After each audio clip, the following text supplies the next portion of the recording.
AK அவர்களுக்கு பத்மபூஷன் அறிவிச்சிருக்காங்க. நான் ரேசிங்ல ஜெயிச்சப்பவே ஒரு வீடியோ போடணும்னு நினைச்சேன். ஆனா இப்ப பத்மபூஷன் வந்து போட்டு தெரியும். அஜித்குமார் பத்தி பேச ரொம்ப நாளா நான் ட்ரை பண்ணிட்டு இருக்கேன். ஆனா இந்த வீடியோ வந்து கரெக்டா அமைஞ்சிருக்கு.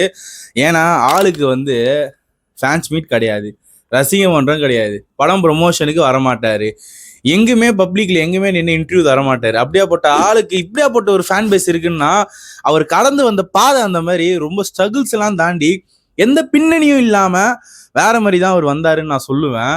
அவரு ஃபேமிலி, ப்ரொஃபஷனல், பேஷன் இதை மட்டுமே ஃபாலோ பண்ணி ஃபேன்ஸா இருக்காதீங்க. நீங்க கண்டிப்பா போய் உங்க ஃபேமிலியை பாருங்க, படத்தை படமா பாருங்கன்னு சொன்ன ஒரு ஆள் வந்து எவ்வளவு பெரிய இடத்துல இருக்கக்கூடிய ஒரு ஆள் சொல்றாருன்னா அவர் எவ்வளவு நம்ம ஃபேன்ஸை புரிஞ்சு வச்சிருப்பாருன்னு பாருங்க. நீங்க போய் உங்க குடும்பத்தை பாருங்க. இப்போ 2 படம் எடுத்து வச்சுட்டு தான் அவர் ரேசிங்க்கும் போயிருக்காரு. ரொம்ப கிளியர் மைண்ட் செட்டோட அவர் ஒர்க் பண்ணிட்டு இருக்காரு.